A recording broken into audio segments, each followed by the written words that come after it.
Welcome back to Cast Me to Hell with me, Seb. And with me, Robbie. And this week, we are looking at each other's horror hot takes. Now, Bobby, do you want to tell us about horror hot takes? Yes. So all over the internet, you will find hot takes regarding anything. And the horror community and horror films are no different. So I thought, obviously, everybody is allowed their own opinions on films. Yeah. So it's a bit of like a tongue-in-cheek episode. And we're creating and fostering a safe space where we can share some of these, tongue-in-cheek, just a bit jokey. Some of our thoughts that maybe are a bit out there or maybe aren't so popular. Yeah, so it's controversial opinions, basically. Yeah. It's ideas that are going to probably, some of you go, what the fuck are you on about? Some of you will be like, oh shit, that's so true, or I think the same thing.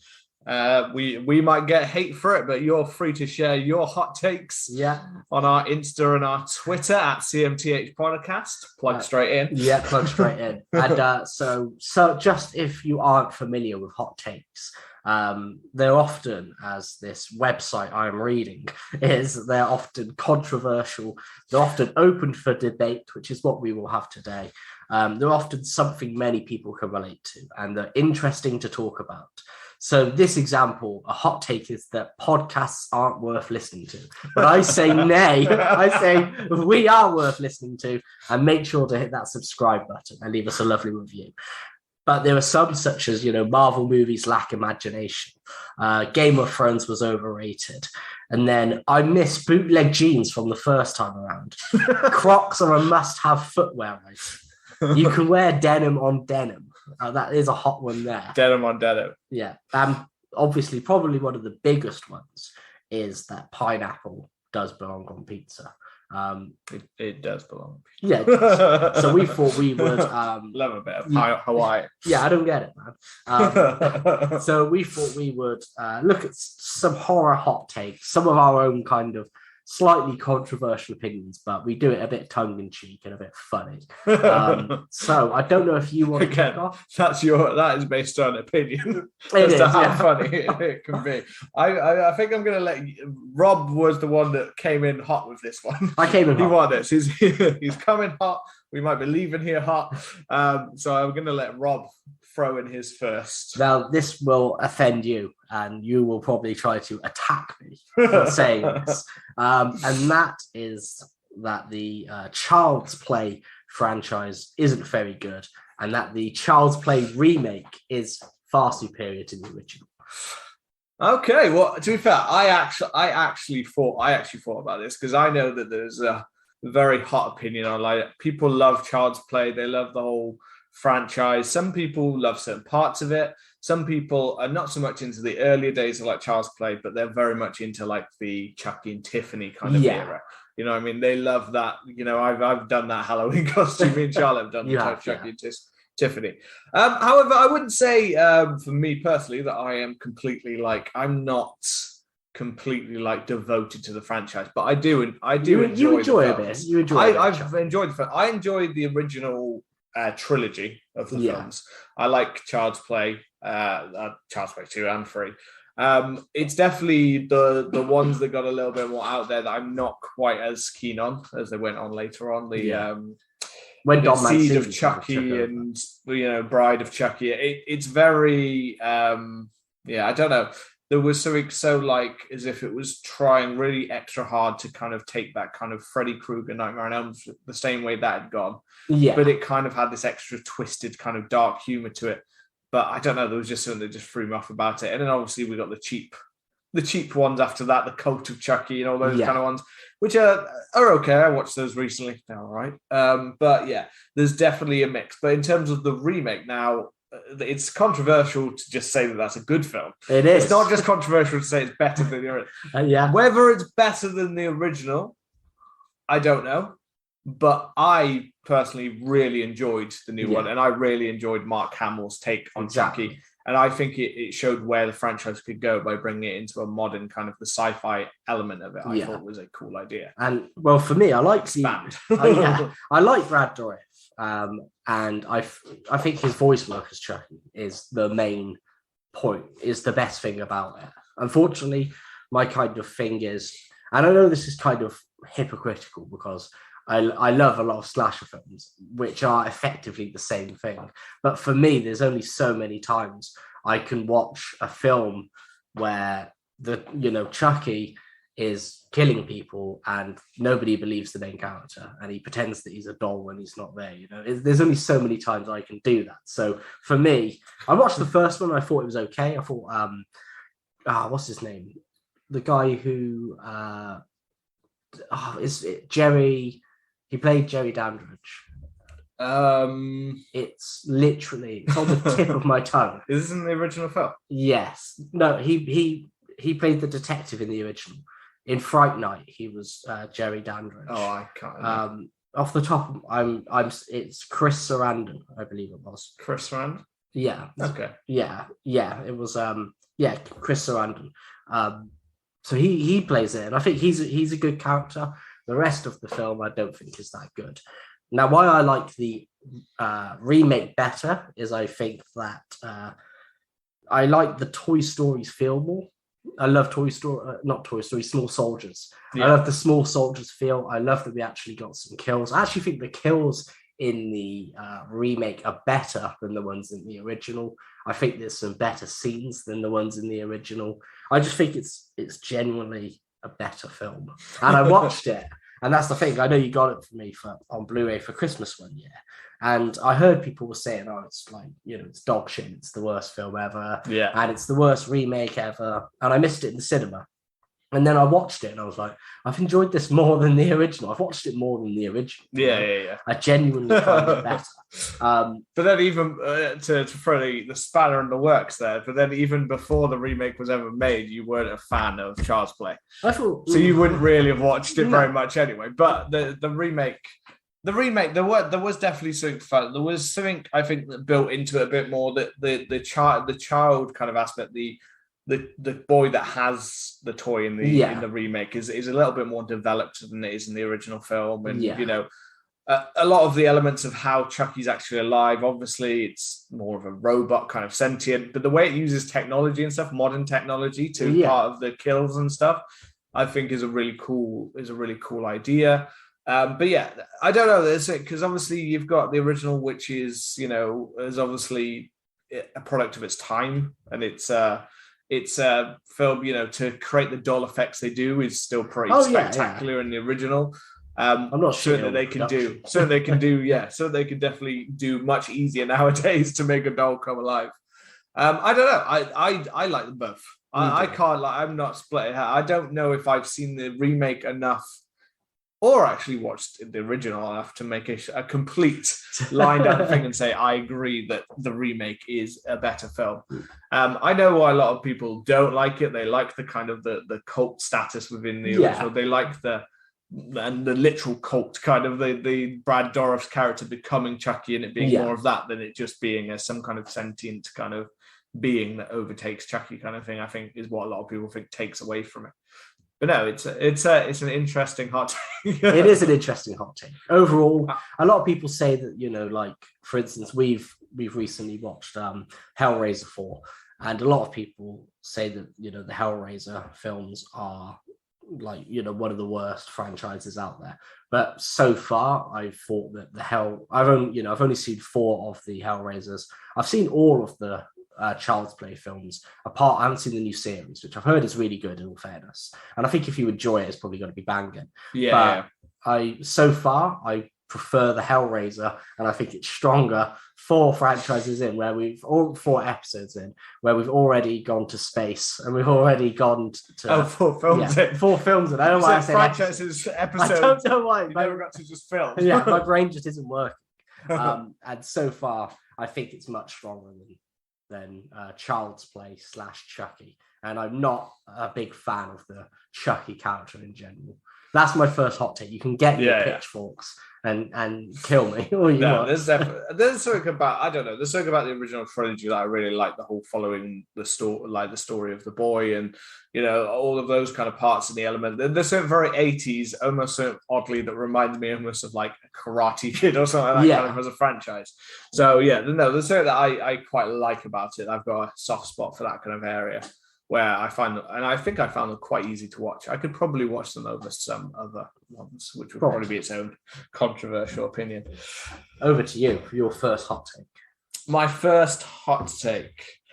I think I'm going to lead into a similar kind of area of you, and I'm going to start with a remake of one that I think is trashed on, which I don't actually think it should be.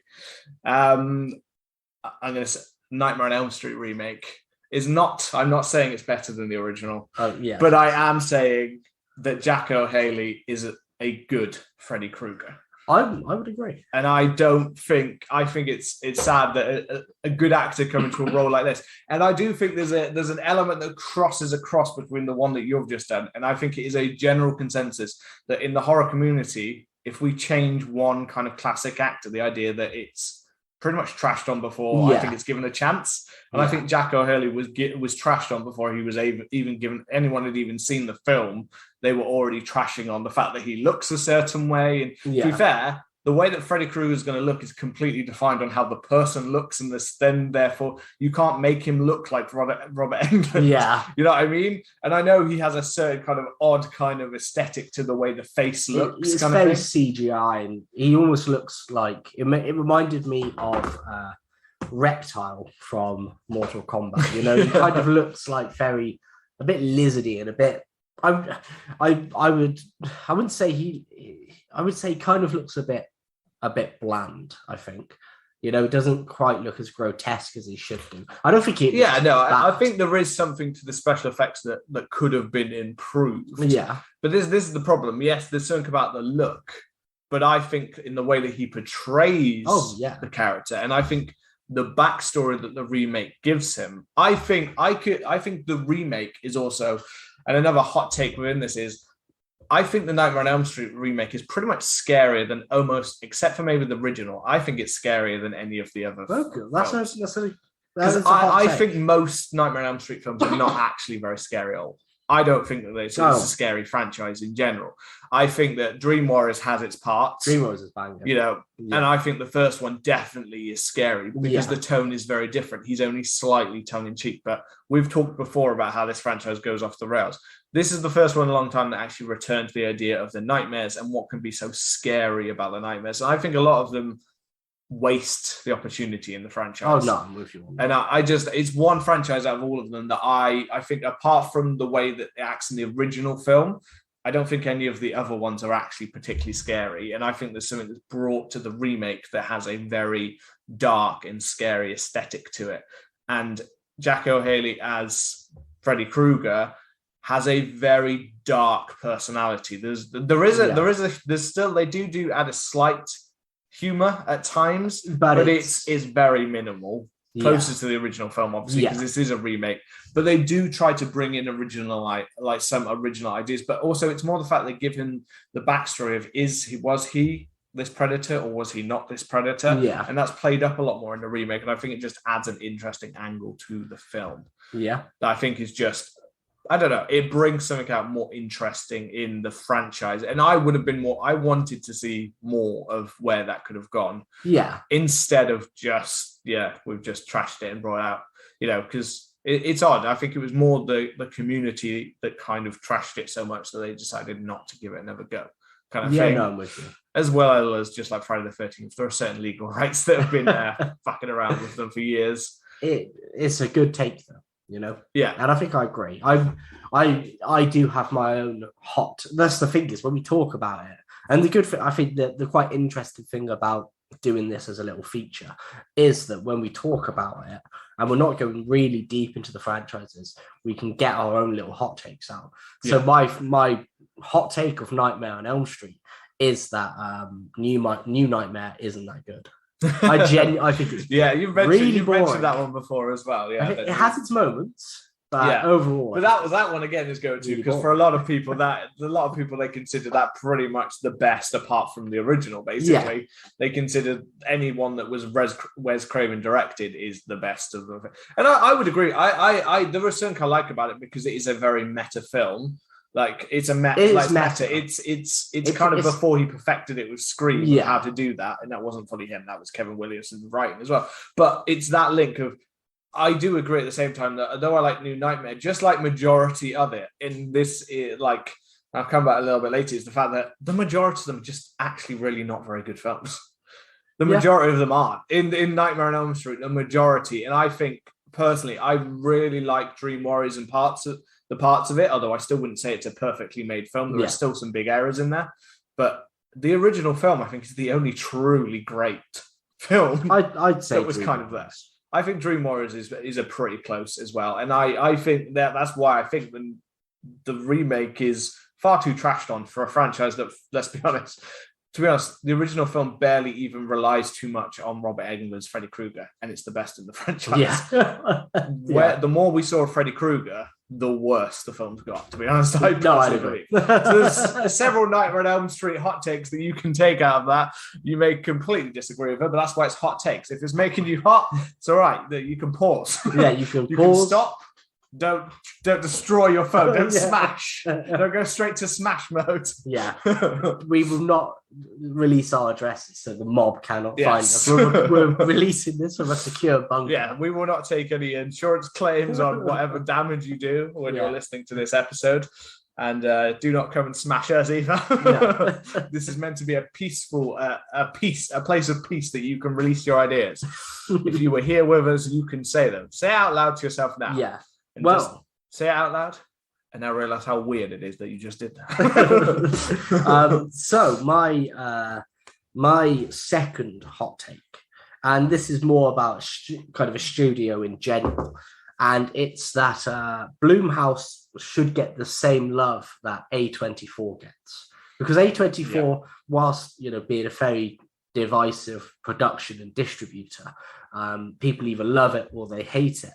A lot of the time, I see Blumhouse being shit on as, releasing just trash after trash after trash film.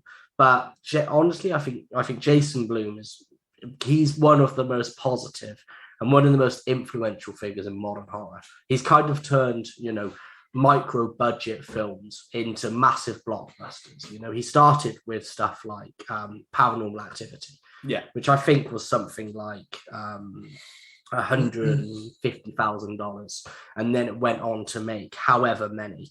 And if you look through the films that Blumhouse have produced, so 2009 would kind of be when it starts off, and that's Paranormal Activity. But then in the 2010s, you had Paranormal Activity 2, Insidious, so he was giving some love to James Wan, Lawless, Sinister, The Bay, Dark Skies, Lords of Salem, the Purge franchise, Oculus, a lot of Mike Flanagan's early films for Blumhouse. And Mike Flanagan's massive. Ryan Murphy has done films with him, like Lee Wainell, not just the new Invisible Man, but the old one. Creep, which is an absolute classic. There's there's so many films that have come through Blumhouse. And I think he made like a shitty comment a few years ago when people were like, why don't you, have as many films from female directors? And I think he said something along the lines of like, women aren't really in horror, and there's not many female directors about. And it's a shitty thing to say, but then he probably didn't know any. But then he got introduced to loads, and they've now started to work together. But and you can see how that comment can be taken the wrong way. When he's saying that, like, I think I don't want to read it to what, but if I hear that comment in my head, I'm thinking it's someone saying that although there are a lot of female directors, there aren't a lot of female directors. Not a lot of female directors want to be horror directors. They want to be a different kind of director. So not that there's not many directors out there who would want to, he'd give a chance to. It was more like that's kind of what I would read. That could be an interpretation of it. But that's my interpretation. That's your interpretation. That's your take on it. But honestly, I think that like Christopher Landon, if you look at the films that Christopher Landon's done, who is one of the kind of the, I'd say he's Happy Death Day, isn't he? He's Happy Death Day and Freaky. And both Freaky, Blumhouse, you know, yeah. And both of those were incredible films, and he's one of the newer ones. They do the From the Blumhouse once a year, where they release like 4 kind of on Amazon horror films. in the UK. Yeah, and you can get. I don't know if it's the same place in America, but yeah, it might be. But you know, I can't say I haven't watched many of those ones. Some people did say that for a year is a dumping ground for the ones, because he does still have quite a pickiness. He will basically pump a small amount of money into a film, and they'll look at it, and if he doesn't think it's got any value in the cinema, then he won't put it in the cinema. Yeah. So that's kind of what he does, which is fine however, and so I'm completely agreeing with you on this. Yeah. So first, I've got 2 things to point at this. The first thing is that I completely agree, because one, he has created a horror business. Blumhouse, I think, is the major part of why horror has become big again. I think it is a major thing, because all he does is take a small amount of money, and he will just give people their projects to go off and make their projects. And he has created this huge amount, like the amount of films that they've made in the years is incredible. The amount of films I've actually made, because they will pump. Sometimes it will be in the lowest, like even less than $1 million. Sometimes it will be a couple of million, but he won't go over a certain amount of money, because he believes they can make it for a certain amount of money for a horror film, and they can make a good one. Which yields the idea that he gives pretty creative control to the director, which is a very big thing nowadays, when a lot of places won't, and they will come in and cut your film to bits because, now that's not going to work for this audience. He'll make the film at the end of the day, and then he will make the choice at the end of the day, right, we're not going to pump the extra money for advertising it to make it into cinema, because it's just not going to do it, kind of thing. Then some of them, absolutely. And then look at the amount of profit that they've made off of that, which again, and all of that money, gets pumped into, I'm sure, lots of people who earn a lot of money, but then a lot of that money gets pumped back into horror. And it's the fact that we've got a company is almost completely purely horror based, and that he's continuing to make this, which, like, there are some films that they've made that are not horror. I know there's a few there, like I said, Lawless. I think that's not Lawless, horror, like that. But there's not too many of them, which is the same with A24, and then which I think is a good segue, because let me have one last. Oh no, I want to stay on the Blumhouse thing. Okay. I just wanted to say, so you could say I was just going to say, because I feel like it's weird to then go on to a point that is pretty much linked, is that my hot take is that A24 mainly makes uninteresting and unfun films. Okay. And we'll come back to that in a second. I'll let you do yours. Well, for me, it's that, like, recently we've had a big boom in horror in the cinema. I mean, I think like 5 or 6 horror films this year have debuted at number 1. I think, I know Scream has, Halloween Kills, maybe Barbarian, Smile, maybe someone else. Yeah. Which is a massive amount.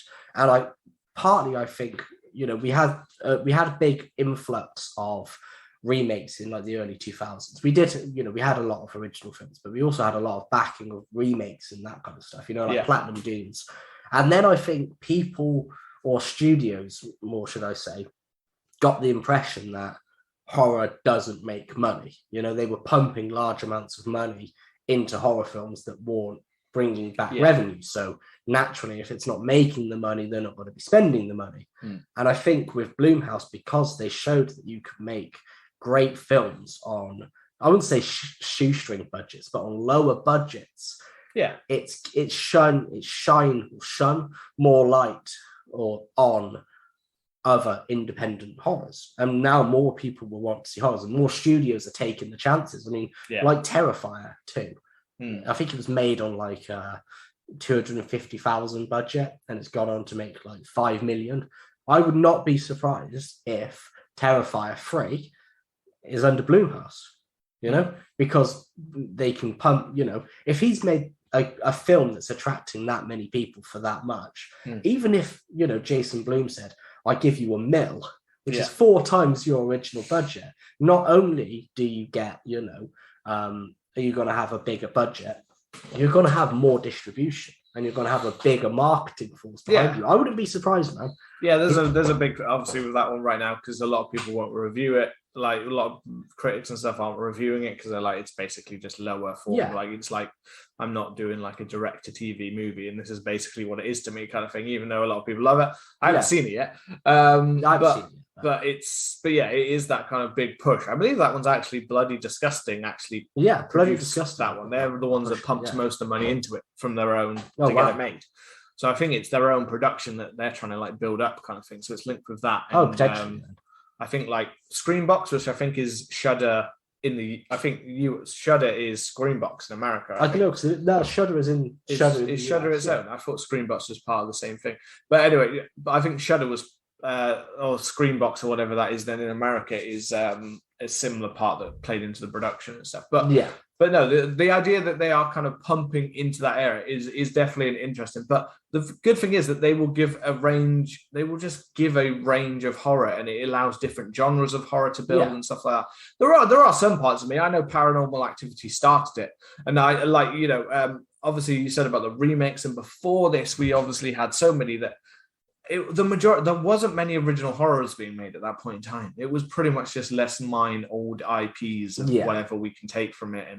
And again, so they were disappointed when certain ones didn't make the money when they'd pumped a couple of million to them. And like, absolutely, that makes total sense. But there's definitely a part. Then there are parts of me at the same time, like things like Paranormal Activity and things like the supernatural ones, like The Conjuring and stuff, which I sometimes find brings out the worst in horror at the same time as the best. So there is a little bit in there that I think, like Paranormal Activity, for one especially, kind of brought up the whole idea of the jump scare as a major thing. And that became a major thing and still does pop up in horror quite a lot. And it's a disappointing part because jump scare is more often used poorly than it is used well, kind of thing. It's something that can really be effective in the right horror film. But if it's not, it's just a film that's basically just noises and bangs the whole time, which is not a good horror film. No, like the majority of Paranormal Activity films. Yeah, I'm not huge on them. But if, Paranormal Activity walked, so, stuff like Get Out and, other more original Blumhouse productions could run. That's what I mean. Yeah, that's why like it allowed certain ones to run. The amount of money that they made off of basically no budget whatsoever. Like they were literally. I think the first one was it even in the hundreds of thousands? I'm not even sure if it was hundreds of thousands. I think or if it was very low, whatever it was. But it was made of nothing basically. Yeah. So you've said about Blumhouse compared to the love that you get for A24, and my hot take is on A24, which I don't know if this is totally a hot take because I would say the majority. It's split. The majority. I feel like there's a majority that definitely like are not fan. The minority are probably more the ones that are the defenders, but it grows in some places and it depends on the film and it depends on the director. So I said earlier about like an interesting film. That doesn't. I'm not saying that all of the films are uninteresting. I'm saying like what you've said with the fact that it should get an equal love for the Blumhouse stuff should get for some of those. Now A24 have been more picky. They're not a purely horror-based studio. They do make other stuff than just horror. Yeah. But they certainly have a certain aesthetic, a certain theme, a certain idea that they seem to be pushing. And that pretty much seems to be across all of their films, not just horror, but including horror. Yeah. The idea it's labeled as being something special, that A24 films are all kind of these, like, they deserve this kind of more accolades, and people say these are the ones that deserves awards and stuff like that. But I don't know, as being someone who's watched, so like we did a lot of this kind of thing like it when I was in university with film studies and things like that, looking at these kind of films that are some that have real world themes and some that don't, and the differences between what makes one better than the other and what makes one special than the other. And my major problem half the time with A24 is because they, and I'm going to say shoehorn in real world films, or they try to make a drama and they shoehorn in the horror. But I don't think they necessarily ever make a perfectly great horror film or a perfectly great drama, but they bring the two together to make you feel like this is something more than it is. And I just overall find that quite often I don't feel that they actually expand on the themes that are in the horror film. So all of the ones that I've seen, I feel like it's all obviously left very like open in most of their films. It's not really dug deep into. They'll take things like body horror, and they'll take things like real world, like the loss and grief, and they'll build on those themes kind of thing, and they'll use the horror to represent the grief and the loss, or in some of them they use body horror or facial deformities in not very nice ways, you know, a lot of those kind of things. But I don't know, I always feel like they have the scripts for a lot of them have a very limited idea of what it is actually like, that they don't really dig very deep into them. And because they leave them open, I feel like people take this as we can all read into them. But when you've made loads of films that all have very similar kind of real world themes, and they're all left very open for people to read into them, that to me screams more of, you don't really understand the theme you're talking about. You're using a theme to your advantage to make your film look more almost award-worthy than it actually is. Like accolades, like as if I'm making a film not just to be a good film. I'm making a film because I think people are going to see this as a higher form, an elevated horror, which I hate that term. Yeah. I think and A24 are the epitome of the elevated horror. They are the studio that are the elevated horror. And I'm not saying that all of their I'm not saying their films are bad. I just think that there's a certain level that people put onto them, which I just don't find overall is better than a lot of other horrors that don't have to shoehorn in these themes. And I can't find that. I know that there are a few people, but I would like to find someone who would tell me that they'd rather watch The Lighthouse or Midsummer over the majority of more classic horror films, that they'd have more fun watching those films again and again and again, instead of watching like other ones that we would consider more classic horrors. I see your point, Bert, and I'm really split on it, because until recently, I mean, both of the films that we did, the divisive films, Midsummer and Lighthouse, both of them A24, because like you've just said, A24 within the horror community and horror films does seem to be very split. And like you said, it seems to be almost more like about making something elevated and kind of making it feel more than it is almost. And when I look at some of the films, particularly like the ones that I've seen in the past, so Hereditary, I thought was okay. Midsummer, I thought was okay. Lighthouse, I thought was fucking banging. Ex Machina, but that's not a horror film. And then It Comes at Night. Ex Machina is okay. Like Ex Machina is a film I was really excited to see. It's not a horror film, but again, there was just something that felt a bit empty about it to me at the same time. Enough. And it's the same with a lot of those other ones to me. It Comes at Night, I thought was incredible. I haven't seen It Comes at Night. I just thought it had potential to be really interesting, but I just thought it unfortunately for me, I felt it was very boring. And then, so I was kind of like, maybe the A24 productions, maybe the A24 style isn't for me.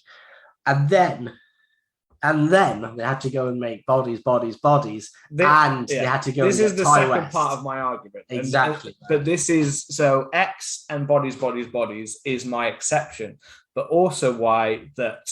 So all of those films before, yes, Hereditary and Midsummer were a fair hit. The Lighthouse had extra because it got thing. There is still a major part of me with The Lighthouse that says whether that is even a horror film, to be honest, in my mind. Because there's a part of me that thinks that's more of an existential kind of dramatic kind of life than it is even horror. So there's a part of me there. Hereditary and Midsummer, we've talked about before. You know, I think there are certain themes and certain things, but overall I found that they're, you know, as we've talked about before, they are films that I felt very much ripped off other great horror films and used them to their own advantage. They have some really good scenes, but the controversial opinion that we both shared at the time with Ari Aster, great director. I don't think his scripts are very good. No. I think some of his dialogue is stunted. I think Midsummer was basically, again, I'm going to say The Wicker Man was The Wicker Man. It was the plot of The Wicker Man with grief brought into it, basically. Yeah. A major theme of grief. And a fantastic performances, yes. He makes good performances out of actors. I just don't think that his scripts are that good. I'd like to see someone else write a screenplay for him, and I think he'd knock it out of the park. And it wouldn't be quite so divisive. But now, for me, this is why I don't believe that they've made a truly now X and Bodies was before that. I don't think that they've made a truly great horror film. I feel like they've made either films that are very dramatic or films that had horror elements, but they never completely feel elevated horror. Always these ones that they define within this category is because they say elevated because they say it's real world. The recent Scream kind of summed it up. Kind of the idea that they have to like bring it. Oh, it's horror, but it has to have these extra real worldly themes that kind of bring it up above the other source material. The idea of that. And it's like you've taken a dramatic script and you've gone, right, I'm either going to add horror to this, or you've taken a horror film and you've gone, what can we add to this to make it? It's great that we're trying to have that further opinion. Well, I just don't think they knock it out of the park. Yeah, my thing is they've always, just to comment in, I mean, horror has always had these themes in it. But for me, it feels like A24 is more heavy-handed with its themes. That's what I mean. That's what I mean. I feel like it's trying to push it more in the face. And I actually feel like there are so many great horror films out there that have used these themes and they've done it nicely and subtly. And it's in the context of the horror itself. The horror in a lot of the films were actually showing these things. Whereas a lot of A24's one, I feel like, is, here you go, in your face. It's right there. There you go. You know what I mean? Take it kind of thing. You bitch. Yeah. But to go to that, so they've made all of these films, but the vast majority of them are actually not majorly hits. They've been made for a certain budget. Hereditary and Midsommar were, and The Lighthouse was, but they've not done like a Blumhouse knock out of the park, like we've made a major profit on this kind of film kind of one. And they've generally been a very divisive films as they are. Yeah. I think, to me, Bodies, and X show where the studio is starting to recognize that they can't keep making the same content. I think we've got two films in the same year that are both with more kind of clear mainstream kind of actors, not like niche or character actors like kind of mainstream. I know Florence Pugh is obviously big, but when she made Midsommar, she was still on the up. She wasn't. Midsommar was kind of a launch. But it's ones, but I don't think some of the films weren't ones that kind of spoke to certain younger audiences or drew in general kind of horror audiences. And these two films felt like they were very marketed and very sent towards like classic horror fans. Yeah. And X is almost like, it has certain themes in it. It's very interesting. But it is a classic slasher at the end of the day. And that is one thing I will give props to A24 as they've given Ty West, who I think is an incredible director. Yeah. For me, Ty West is he's almost like the non-metalhead version of Rob Zombie. You know what I mean? Most of Ty West's films he makes as like a 70s kind of throwback fight. He uses the cameras of it. Yeah. He uses that theme and a lot of shots and editing like so as if Rob Zombie was a good director, basically. Yes, he's like if Rob Zombie was a good director. But he's made some banging controversial and the fact that they've gone, you know what, make a slasher trilogy, film two of them at the same time, release one, and then don't tell anybody else you've got a prequel coming. Release it the same year. It's incredible. Yeah, I was going to watch Pearl last night. I was very excited to have a go at that. Yeah.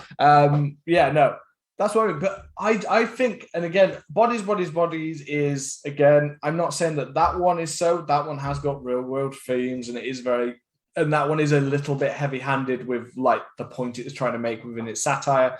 But it was fun. It was fun. It was a fun film. I know some people don't like it. And again, they don't like, and the part of it that most people I've heard don't like it though is mainly because they say that the characters are unlikable, which I feel is like they're missing the point because that is kind of the point. I just think there's something in the films that with those two new films, I don't know, but I by looking at the films, I feel like this was them a little bit being more like we can have both. We can make those ones. But we do need to start making some that are going to open us up a little bit more, because right now I feel like A24 is so closed off in its own little area that only certain people really like it and certain people don't. And I think almost going back to your one about Blumhouse, I think A24 wishes they were Blumhouse. I think they wish they were making the content that they were able to. Because if you look at some of the ones like the Witch and the Green Knight, like the things like that, some of those very applauded, but they were not big, like they were not successful money wise. You know, what I mean? They're not making A24 is not making tons of money. You know, what I mean, Blumhouse is making shit tons of money. Yeah. And somewhere between a successful studio, you have to find the balance between the two. And again, I'm not shitting on the film. I found Midsummer and Hereditary perfectly fine. I just think they're overrated horror films. Yeah. I think in the vast general, and that's not just Ari Aster's one. The Lighthouse, I love The Lighthouse, but I'm not sure that's a horror film in my head. Like I don't know. After we left it, I kind of was like, I don't think that it quite is really. But it has certain things about it. But the vast majority of it, I don't know if I'd put it there. But yeah, it's overall. There's a thing between Blumhouse and horror. Yeah. I would say, but again, there'll be people calling us out, being like, we're just basic. Blumhouse is for the basic bitches, and A24 is for those that have higher mindset, who will rise to a higher form of being one bigger. day. You got to have a seriously high IQ to understand. Yes, exactly. You've got to be there. There's depth apparently that we don't understand, which is fine, because I could probably write one of the scripts. All I need to do is leave it nice and ambiguous the whole time. And people will say that my films are misunderstood and that they are higher form, when really, I just didn't know what the fuck I was talking about. Yeah. So I decided to just leave it ambiguous. Well, I'm going to read out some horror hot takes, and I'm going to read them, and I will let you judge how hot they are. Let's just see, and then you can do them back to me. So over on Twitter, I put the bat signal out, and it was greatly answered. So you can find us on Twitter and Instagram at CMDH Podcast. Make sure to come and check us out, because we always put the episodes we're doing, and we always want to get some feedback and kind of read out, the audience on it. Yeah. And don't forget to subscribe. So the first one is from a Super Slash Bros podcast by our boy Red Fox. He does many podcasts and he's spinning plates. So he said that the Scream movies are vastly more rewatchable in a marathon than Halloween, Friday the 13th, or Nightmare on Elm Street. I agree. You agree? I find them all, like, I love all of those, but I find Scream I find it's the most accessible horror franchise. Well, that did start a war between Super Slash Bros and 4 Nerds by Nerds. So go to our Instagram if you want to check that out. Yeah, I was going to say was that on Instagram or Twitter? Instagram. No, Twitter. Twitter, yeah, I was going to say. Brain said, now this is a hot one, I thought. Brain said, I hope I'm pronouncing that right. It's literally, pronounce it. It's spelt like it, Brain. Brian. Hopefully we've got it right. The 2000s saw some of the best and most exciting horror releases, but people only want to talk about the old classics, most of which haven't aged well. But she did give it each a kiss. There's an openness to that, so we don't know exactly which ones she's deeming classics. And I said that word earlier, and in your head it's like, well, what do you mean by? Are we talking Universal Monsters classics? Are we talking black and white? Are we talking Alfred Hitchcock film, or are we talking Halloween? I'd be talking the classics. I'm talking about those. I'm assuming those ones. I can't say. There are very few of those I don't think have. I think most of them have aged very well in my head. And the 2000s, I mean, it's a mix. Yeah, I mean, I'm not going to have anything against it because it's our era. Yeah. So there are certain films we're going to have a nostalgia for, that someone who was born in the 70s or a different time than us is going to be like, that's a piece of shit, because there's always a certain thing. If you were born in the 60s and you got to live through the 70s and 80s as like a young teen, then you're going to fucking think Texas Chainsaw, Halloween, and like Friday the 13th can't be beaten. Whereas you'll probably think anything made in 2000s is a piece of shit. Yeah. Just like we'll probably start to get to that. We're probably getting to that point when we'll start to be like, anything made in 2020 or 2030 is absolute garbage. They don't make them like they used to. So I don't know. Mixed. Okay. Night of the Living podcast. The Evil Dead remake is better than the original. I've heard that one before. I've heard that one before. I get it. I think it depends on what kind of one you like. I watched Evil Dead, the original, the other night again with Charlotte she watched it for the first time. Yeah, enjoyed it. I enjoyed it. I don't think she enjoyed it. But I get it in one way because there is something. To me, it's a very different film. It's weird. It's both set in a cabin. Both have some supernatural thing, but apart from that. Like, I both have a book. Yeah. But apart from that, like, I know that those are very similar things, but the way the films go are very different. The real world themes that are brought to it. And I know we've just been talking about real world themes, but there's something about the remake that I definitely really like. It was brutal, but it was accessible. And I liked the leading, I'm blanking on her name now, but I really liked the leading lady in that one. Yeah. But also, Evil Dead wasn't one that I watched from a younger age, so I'm not as nostalgic. For someone who was more nostalgic of that kind of film, there are loads of things to like about it. There are certain things in that haven't aged completely well, like certain makeup things. That's why they went back and remade it. Yes. Evil Dead 2. Evil Dead 2 is good. But I still think, I think they're both great. They're just different. Okay. Very different. I don't know. What do you think? I'm having all the opinions. No, I think that the remake is better than the original. Okay. But I think Evil Dead 2 is the GOAT of the franchise. This is from our guy Cy over at So Marion Horror Fan. The remakes of Texas Chainsaw Massacre and Halloween are both better than the vastly overrated original counterparts. That is a hot one, I'd say. I wouldn't agree, but I'd say it's definitely a spicy take. Yeah. No, I don't know where to go with that. That's a hot take that will definitely split opinion. We'll leave that steaming. We'll leave that steaming there. Yeah. Podferratu. Psycho is a Christmas movie. Sorry, what was that? Psycho is a Christmas movie.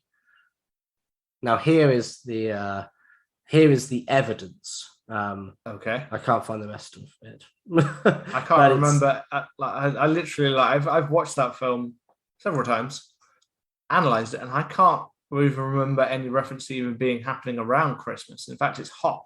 Well, that's what I always. Because it could be because of the part of America it's in, because some parts of America are just hot throughout the year. Well, that's what I always assume. So here is the evidence in case, because I went down this rabbit hole.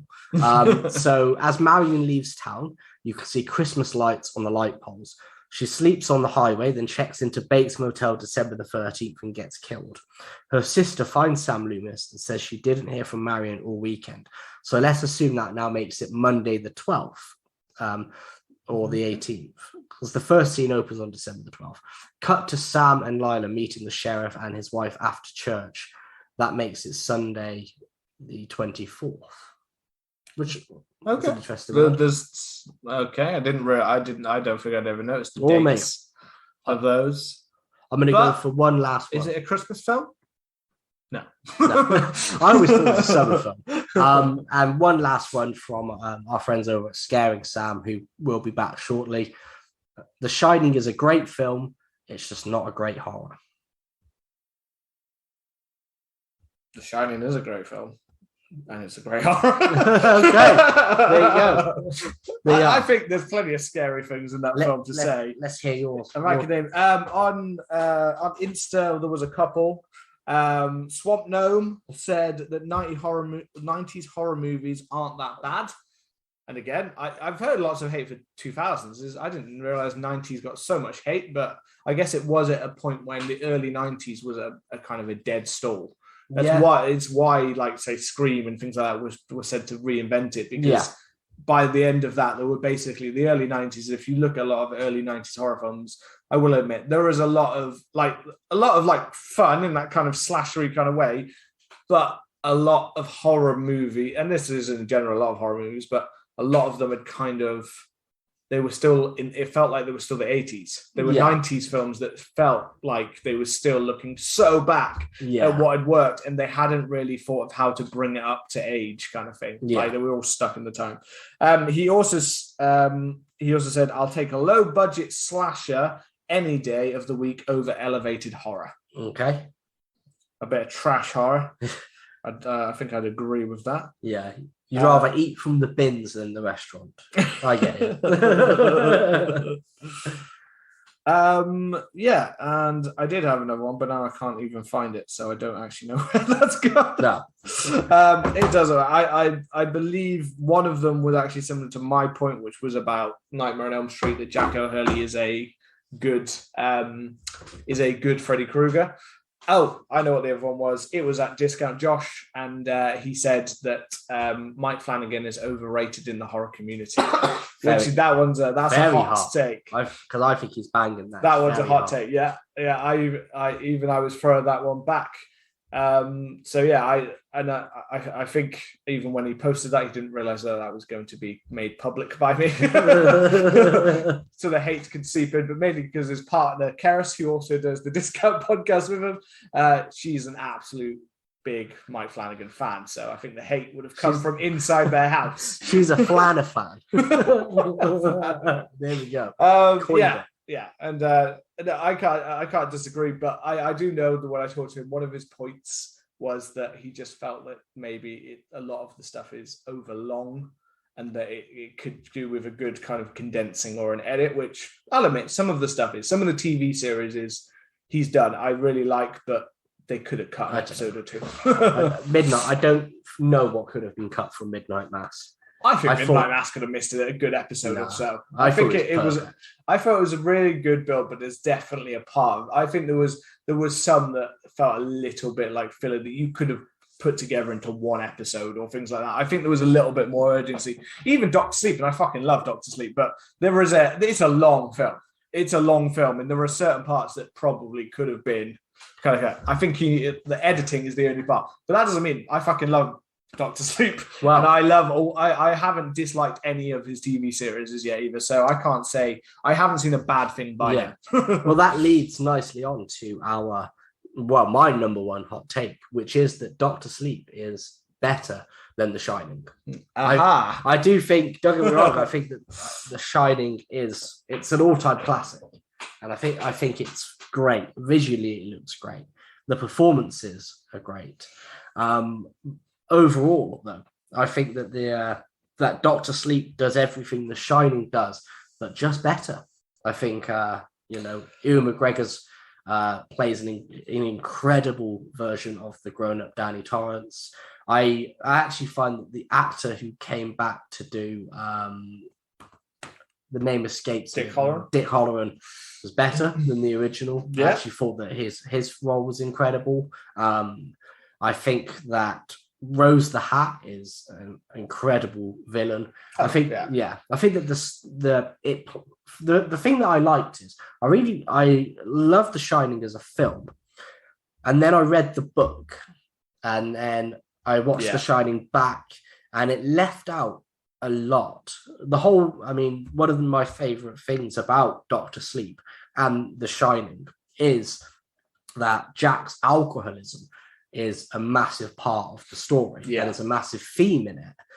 And for me, the fact that was it's apart from my understanding and from what I remember, we briefly, Jack Nicholson, Jack Torrance briefly speaks about, breaking Danny's arm, and he briefly, when he goes and he drinks at the bar, it's kind of it. But in the book, there's so much more. And in Doctor Sleep, the fact that alcoholism is such a large part of it, and even the horror elements of Doctor Sleep, I think, are better than the horror elements of The Shining.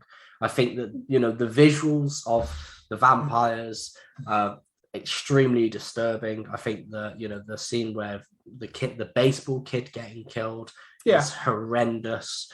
The bits when we go back to the Overlook and we see a lot of the old monsters coming back, and even the Overlook itself feels a bit more fleshed out and feels a bit more like a character than it did in the original. Don't get me wrong, I'm not shitting on The Shining. I love The Shining, but I just think Doctor Sleep. I went into Doctor Sleep thinking this is gonna be shit, because I heard it's about soul-sucking vampires, and I was like, what? But then they just, they explain for me what The Shine is a lot more, and it just seems a lot better. I think So it's one of those things where I believe, and I haven't read Doctor Sleep, the novel. I haven't read the book. I haven't read it. I've got it upstairs. Yeah, so I haven't read it. I would like to read that one, but I do know that there are a lot of people that said that Doctor Sleep, that they think that Doctor Sleep, the book, was better than the film, whereas with the original, they think the Shining, the book, is better than Shining, the film. And there's that kind of mix, the idea that because Doctor Sleep was Mike Flanagan bringing together the original like ideas kind of of the original film and the original book, and then also bringing in the story of Doctor Sleep. So he kind of merged it all into this love letter to both Kubrick, but also to Stephen King. Yeah. So he brought them both together, which again, and I think is an amazing act that he did, that he managed to balance all of that stuff. He still managed to reflect what happened in the original, like things like what happened to, like, you know, and we still get the idea of like Dick, you know, Dick Halloran and stuff like that. But, you know, he has to make some little changes, but he mainly did try to stay with certain aesthetic choices that were made by Kubrick, but the deeper themes that were shown by Stephen King's original novel. Now, I have read Stephen King's original The Shining. Yeah, I've read that several times. I've seen the film. That was my dissertation at university. The Shining was one of the films that I owned. So I literally watched that film on like a loop. So I was basically like Jack Nicholson by the end of going mad from seeing that film.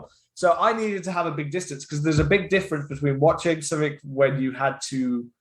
I think I had seen it before, but when I watched that, there's a big difference between having to watch it for something you have to do academically, and then just watching it for enjoyment, kind of thing. Yeah. So when I went back, so I remembered The Shining being a quite long, slow, kind of dull at times kind of thing. And although some of it really worked effectively, I remember overall thinking The Shining is good, but not great. Then when I rewatched it several years after I'd done my dissertation and I watched it, all of those things I remembered about it being long and slow, and all of those parts completely disappeared. Probably because I'd watched the film on a freaking loop, so it felt long because I'd been watching it again and again and again.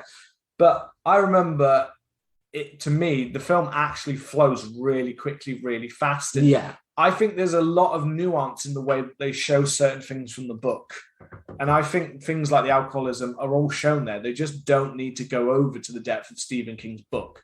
Yeah. Stephen King's book's really good, but I found his alcoholism part in the book actually very heavy-handed. Oh, really? I felt it was really quite in your face with it. Yeah. Whereas I feel the original film actually is quite nuanced in the way that it tries to show it without having to constantly him having a bottle in his hand, or constantly having to show him like trashing things up, or showing that like there's certain things in Stephen, and I love Stephen King's stories, but there are certain things when he tackles certain themes that I always have found that he's not the most subtle with the way he talks about certain things. It's like in It, the way he talks about sexuality and things like that. In It, it's quite heavy-handed, and it's not exactly. It's a product of its time. Yeah. So absolutely, I'm not trash on that. But there are certain themes in his films that I just felt like it's a bit like it's talking about someone who's. It didn't feel like someone who's done like a huge amount of research into it. It felt like someone who maybe just who knows someone who will have had it and just kind of took what they had, kind of thing. Yeah. So I get that there's a lot of things missing, but then again, I'm also a big fan of the idea that you have to make an interpretation your own. Yeah. And Kubrick made it his own, kind of thing. But at the end of the day, I mean, I also believe that Mike Flanagan, I haven't read the book, so I can't make that same comparison, but from what I've heard, Mike Flanagan made it his own. And I think that Doctor Sleep is an absolutely amazing film. Like I will admit, between the cross between the two, I could probably rewatch Doctor Sleep more than I could rewatch The Shining at this point. So in some ways, that's a point for you, maybe. Yeah. But in another way, it's I don't know, because it's like fighting between two things that you figure. It's like me having like a bowl of spaghetti bolognese and a pizza in my hand and going like, well, these are both amazing. Well, which one do I choose? Pizza's better than spaghetti. Well, I don't know. Some people pasta would choose that as their Italian choice over the pizza, but it's like pasta or pizza. Yeah, I guess both are amazing, you know. Or it's like Joey with the what is it? the peanut butter, or they put those hands together, like the old Friends joke. You know? No, man. Yeah. I haven't watched it for a long time. I think you've watched it more recently than I have. And I finished it before you. I don't even remember. Yeah. Let's hear your last take. See, so yours is film specific, and I had some that were really film specific or a studio specific. Yeah. There are certain other ones that I came up with, but I'm not going to delve into it because they were kind of just like touch it. But I mean, I'm gonna swing for a big one. Oh, I'm going to swing for a big, and this is a general one, and this can be taken, and this one could be talked about for ages. We'll stick like kind of just short with it, but yeah. I think in general, from the amount of times, and including the amount of times I've watched horror films, I think I've watched more horror films this month than I have in freaking years. I've been constantly like streaming through like whatever horror films I can find. I have a general consensus though, that it is very hard to make a truly great horror film, and that most horror films, although not bad horror films, as a general idea, would not be good films. Most horror films are actually not good films. As a horror podcaster, I'm saying that I think in general, most of the ones that people have pointed to me towards or put me towards, in terms of horror, I can say that is a good like horror film. Yeah. Like it's got slashes, it's got kills, it's got things like that. But in terms of plot and depth, it's non-existent. And this is if you go on to most streaming sites and just pick out random horror films or 80s horror films, 90s horror films, 2000s horror films especially, a lot of those ones are pretty much just someone with some kind of weapon that kills someone. Yeah. And it's just a repeat of the same film. If they did that in any other genre, people would, and they have done that in other genres. But if they did such an amount of the array of films that they do off the same idea, the amount of films that ripped off Friday the 13th or Halloween and basically did the same concept again and again and again and again, Edge of the Axe and The Burning and, all of those, all of these films that we have of the same one. But if you made a comedy and then you made 50 other films that were the exact same film, well, most of those would never even get recognized because they're just like, you just ripped off that film. It's shit. If you made a drama, if I tried to make Godfather, and then as they did with several others, then they tried to make several films that were basically The Godfather, and they got ripped to shit because they're like, this is a shit film. But with horror, you get away with it because you're just making another slasher, another amount of death from people. I kind of understand what you mean, and I think that is a very hot take. I don't think I necessarily agree. I definitely when I'm watching them, I tend to find that although I can enjoy it from a fun perspective of this is people dying and this is what I enjoy, I also think it's why horror is deemed as a lesser type of genre, because we have such a high impact of poor quality films. Well, I know what you mean, but I think it's the I think that comes to like the cyclical nature of film, I think for instance like Jaws, Jaws comes out and then everybody sees that they are making a film about a giant shark, so then you get hundreds of rip-offs of that, and there's I guess potentially there's only so many times you can tell the same story. And I think with horror, because of horror trends, you do get repeat, you get what's hot at the moment, like a slasher film. The core is that it's somebody in a mask killing people, but then the only real things that you get to potentially play with are what's the motivation behind this. But that is kind of the point of the fact that if I was to put that, and that's why if I was to put that same kind of idea in most other genres, if I did that same thing, it would be deemed as a less quality of film. It would be deemed as not a good film. I don't think you can. And it's really hard to do that. But we've got so many, horror has so many that have been made, kind of thing. It has such an output because horrors are deemed as easier to make, and horrors are deemed as a certain kind of quality. but it just is that in the general that a horror film can be very fun and they can be good at parts of it. That doesn't mean that they're necessarily bad, but I think in general, especially when we've got this repeating trend, the reason we come back to films like Halloween, Friday the 13th, or The First Nightmare on Elm Street, or those kind of films is because the reason we keep pointing back to The Thing or certain John Carpenter's work, not all of John Carpenter's work, is because that's the one that made it. The rest of them are just rip-offs, and therefore the rest of them are perfectly enjoyable films, but they're not necessarily good films then. I don't know. They're just kind of ripping off the same very thing. Hot take. I'm saying that, I'm literally throwing out right now that although I love horror films and I think there's fun to be had. So I think there's a difference. I think there's a difference between if you can have fun with it, then that's great. Anyone that doesn't have, you can't have kind of an enjoyment within horror. I think if you can't have fun with it in some kind of way, then that truly is a terrible kind of film. But I think as a general kind of filmmaking standpoint, some of them can be really well made in a lot of ways. But if you really break them down to the plots of the film, if you break cinema down to like a plot of a film, then a good film is literally all about characters and plot.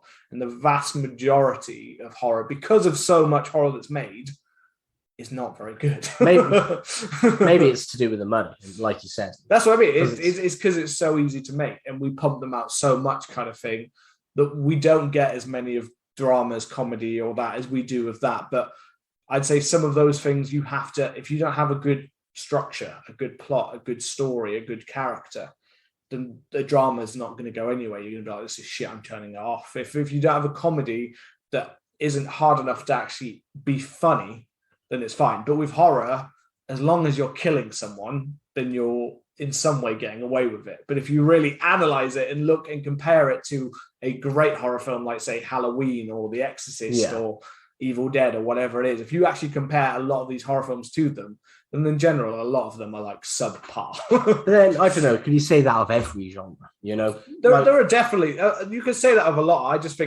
I think horror is the one out of all of them that just has such a mass output that you can put that in general. The same reason why Blumhouse has a lot of good films, but probably have more bad films than they have good films. Yeah, I don't know. I don't know if I necessarily agree. I think that's why it's a hot take. It is a very hot take. I think that's why I wanted to end on the hottest of takes, which is just that horror films in general just. Like, I can just take it a certain way. There are plenty in every other genre of shit films and shit rip-offs of other films, but we do the rip-off cinema in horror more than I think any other genre of film does. Yeah, I think I'd agree with you on that. Except for, like, sci-fi is the only one that's very hard as well, because sci-fi is very, like, how many times can you do a spacecraft? Yeah, I'd agree with you that there's more rip-offs in horror than there are in other genres. But I don't think I'd agree that most of them aren't good films, you know? Because I think, you know, for you can get some rip-offs that are great films, you know, and then you can get some, especially indie horrors or not so blockbuster horrors that are trying something new, and coming up with something new, and are, you know, absolutely banging.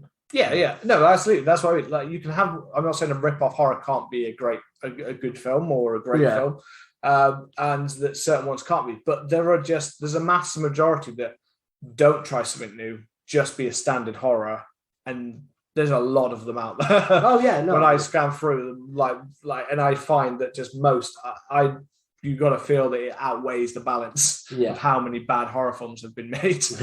Or how many horror films just are fun to watch, but they're not really trying anything new or anything different. They're just another kind of throwaway slasher or throwaway bang, bang, bang supernatural horror film, or, you know, whatever it is. It's very, very hot take. Yeah, we're going to end it on end it on something that will end people listening to this podcast. They will. This is the end of our podcast. That is. They will drag you outside. Next time it will be Welcome to Castle of Hell with Robbie and someone called Dave. Or you replaced me. Your animated corpse. I brought back. So we hope you've enjoyed this kind of tongue-in-cheek, you know, horror hot takes. like we've read some out, so come and let us know your horror hot takes over on Twitter and Instagram at CMTH Podcast. Remember to subscribe and to leave us a lovely review so that the show does grow. Remember, these hot takes have been tongue-in-cheek. Everybody's entitled to their own opinion. I thought I had to say that at the end just in case. You know how some people are. Yeah. And we will see you next week, where we will be discussing our favorite creepy creatures. Goodbye.